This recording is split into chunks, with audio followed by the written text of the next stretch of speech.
সাকিব খানকে। বুঝলাম না দর্শক, সবাই শুধু সাকিব খানের দিকে। আসসালামু আলাইকুম দর্শক, আপনারা দেখতে পাচ্ছেন এই যে ছোট্ট দুইটা আপু আমার সামনে আছে। তো ওরা নাকি আছে টিকটকে ভাইরাল হওয়ার জন্য। আসলে আমি তাদের কাছ থেকে জানবো তারা কিভাবে ভাইরাল হবে আর এই প্ল্যাটফর্মে আসার কারণটা কি। আপু আসসালামু আলাইকুম। ওয়ালাইকুম আসসালাম ভাই। কেমন আছেন আপনি? এই তো আলহামদুলিল্লাহ ভালো আছি। আপনি কেমন আছেন? হ্যাঁ আলহামদুলিল্লাহ ভালো আছি। তো আপনি এই যে টিকটক করতেছিলেন, আমি দেখলাম যে আসলে টিকটক করতেছেন, আপনি কিরকম ফিল করতেছেন টিকটক করে? ভালো। মানে ভালো লাগতেছে? হ্যাঁ। তো আপনার কি টিকটক করার বয়স এখন?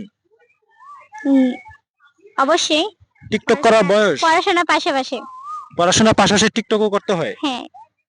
দর্শক আপনারা জানা থাকলে কমেন্ট করবেন। আচ্ছা তুমি কোন ক্লাসে পড়ো? এই তো 7 এ পড়াশোনা করি। ক্লাস 7 এ পড়াশোনা করো? হ্যাঁ। কোন স্কুলে? সব পার্টি স্কুল। আচ্ছা এখন আমি দেখতেছি তোমার পাশে একজন ওও টিকটক করতেছিল, ও কি হয় তোমার? ও আমার ছোট বোন হয়। ও তোমার ছোট বোন? হুম। আচ্ছা তুমি কি করো? আমিও টিকটক আর টিকটকের পাশাপাশি পড়াশোনা। চিন্তা করছেন দর্শক, ওরা দুই বোন টিকটক করার জন্য আসে। তোমার বয়স কত? আমার বয়স এই তো 11তে পড়বে। হ্যাঁ। 11তে পড়বে। আসলে তোমাদের এই সময়টা কিন্তু পড়াশোনা করারই বয়স, কিন্তু টিকটক করার জন্য না। এই যে প্ল্যাটফর্মটা কিন্তু ভালো না। আমরা যতটুকু জানি, আমরা সোশ্যাল মিডিয়াতে কাজ করতেছি, আমরা যতটুকু জানি যে এই প্ল্যাটফর্মটা ভালো না। তো তোমার সর্বনিম্ন বয়স হইতে হবে 18। এটা কি জানো? হুম। তোমার বয়স মাত্র 15, তোমার বয়স মাত্র 12। তাহলে কিন্তু এবার তোমরাই ডিসাইড করো যে আসলে তোমাদের এটা কি ভালো কাজ কিনা। আমাদের থেকেও আরো অনেক মানুষের ছোট ছোট ভিডিও করতেছে এখন।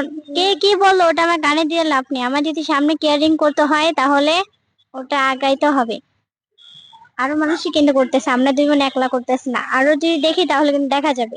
আচ্ছা তোমাকে এই যে প্ল্যাটফর্মে আসার অনুমতি দিছে কে? আমার আম্মা আব্বু এতটা অনুমতি দেয় নাই, তাদের সাথে আমি রাগারাগি করে আমি আসছি। তোমার বাবা মার সাথে রাগারাগি করে আসছো? তো তোমার বাবা মার সাথে রাগারাগি করে আসার তুমি এটা বোকামি করছো। কারণ এই বয়সে তো তোমার টিকটক করার বয়স না। এটা কিন্তু সম্পূর্ণ তো ভুল করছো। তো এখনো আমি তোমাদেরকে বলি, তোমরা এই লাইনটা ছেড়ে দিয়ে এখন পড়াশোনা করো, মনোযোগ দাও। যখন তোমাদের প্রাপ্ত বয়স হবে তখন তোমরা এসে এটা করতে পারবা, কারণ কেউ তখন তোমাকে বাধা দিবে না। এই যে যেরকম দেখেন, আমরা যারা এই যে সোশ্যাল মিডিয়াতে কাজ করি, আমাদের চোখে কিন্তু বাচ্চা ওদের বিষয়টা। ওরা দুইটা ছোট্ট মেয়ে, ওরা যে টিকটক করার জন্য, ইউটিউবে ফেসবুকে কাজ করার জন্য আসছে। তো এই বিষয়টা আপনারা কিভাবে দেখবেন? কারণ আমার হয়ে কিন্তু আমি এটা দেখছি। তো এরকম কিন্তু তোমাকে যারা যারা তোমাদের ভিডিও নিতে আসবে সবাই কিন্তু তোমাকে এই কথাই বলবে। যাদের ইচ্ছে আছে আমাদের থেকে কিন্তু আরো অনেক সেলিব্রিটিরা ছোট থেকে কিন্তু এই যে ইভা মিম ওরা কিন্তু ছোট থেকে উপর উঠছে। তা আমরা যদি মিম আপু কিন্তু আমার থেকে বয়সে একটু ছিল, এখন বড় হয়েছে। তো সেও তো গানের করছে, টিকটক করতেছে, এখন সে এখন ভাইরাল। তারও মানুষই তো করে আমার আমরা একলা করতে নামে। ও তো ছোট কাল থেকে করতেছে। ওদের তো বাবা মা নাই, ওরা তো রাস্তায় থাকতো, ওদের কোনো স্থায়ী ঠিকানা নাই। তাহলে কি তোমরা কি তার মতন হবে? তোমার তো বাবা মা আছে, এটা বলো। এখন আমাদের ইচ্ছা, যেটা এখন আমাদের যদি করতে হয় পড়াশোনার পাশাপাশি আমরা এটাও করব। পড়াশোনা ভালো করে করতে হবে, এটাও ভালো। আচ্ছা তুমি নায়িকা হওয়ার পর কি করবা? নায়িকা হওয়ার পরে গরিবদেরকে সাহায্য করব, আর নিজের কেয়ারিং দিকে তাকাবো, আর মা বাবাকে হাসি মুখে ফোটাবো। আচ্ছা তুমি নায়ক হিসাবে কাকে পছন্দ করো?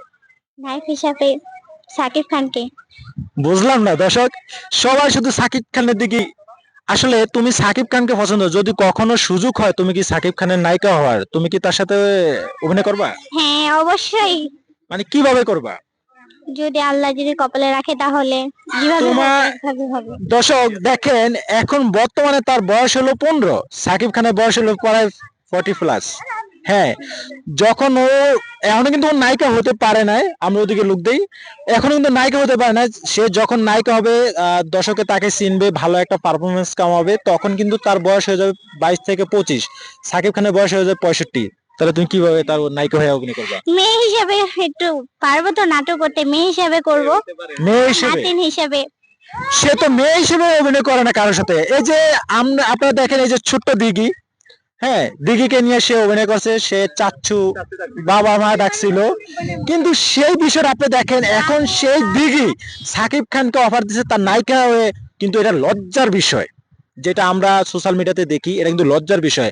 কারণ জানি না, আমাদের আসলে এই জিনিসগুলো কিন্তু সোশ্যাল মিডিয়াতে পুরো সবাই দেখে কম বেশ। যদি কেউ নেগেটিভ ভাবে নিয়ে থাকেন সরি আমি, কিন্তু এই বিষয়টা কিন্তু ঠিক না। যে বাবা ডাকছে সে কি পারবে তাকে জামাই ডাকতে? আপনারাই কমেন্ট করবেন দর্শক। এখন আমি তোমাকে বলি যে সাকিব খানের বয়স অনুযায়ী কিন্তু তুমি তার সাথে নায়িকা সাজে না, সাজে? না। তাহলে তুমি কিভাবে নাকি সাকিব খানের স্বপ্ন দেখতেছো? আমার শাকিব খানের স্বপ্ন না, তার সাথে আমার যে কোনো আল্লাহ যদি রাখে তার সাথে আমি একটা হলো নাটক বা ছবি বা ভিডিও করবই। নাতি হিসাবে হোক বা ভাতিজি হিসাবে হোক, যে কোনো একটা হিসাবে আমি ভিডিও করব। তোমার চোখে কি আর কোনো নায়ক পড়ে নাই? আরো আছে কিন্তু ওরা দেব, ওরা দেব তো ইন্ডিয়ার। হ্যাঁ, ইন্ডিয়া যাইতে চাও?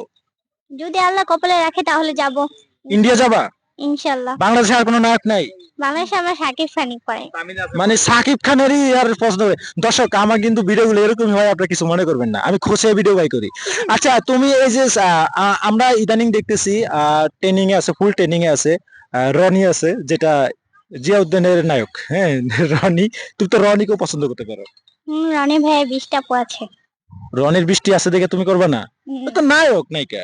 নায়ক থাকুক, তার তাদের তো না না গার্লফ্রেন্ড, আর এখানে তো গার্লফ্রেন্ডের বিষয় নয়, একজন নায়কের 2 4 5টা নায়িকা থাকে, এটা স্বাভাবিক। ঠিক আছে, সেই ক্ষেত্রে কিন্তু এখন তুমি তো, ওরা তো সব নায়িকা হিসেবে কাজ করতেছে, তুমি তো নায়িকা হিসেবে কাজ করবে, তোমার তো জামাই বউ হিসেবে কাজ করবে না। দর্শক আপনারা কি বলেন, তোমার অনুভূতি কি? আচ্ছা, যাই হোক, ওরা দুইজন হাঁপিয়ে গেছে, আমি আর বেশি বড় করবো না। দর্শক আপনারা কটকে যান, আল্লাহ হাফিজ।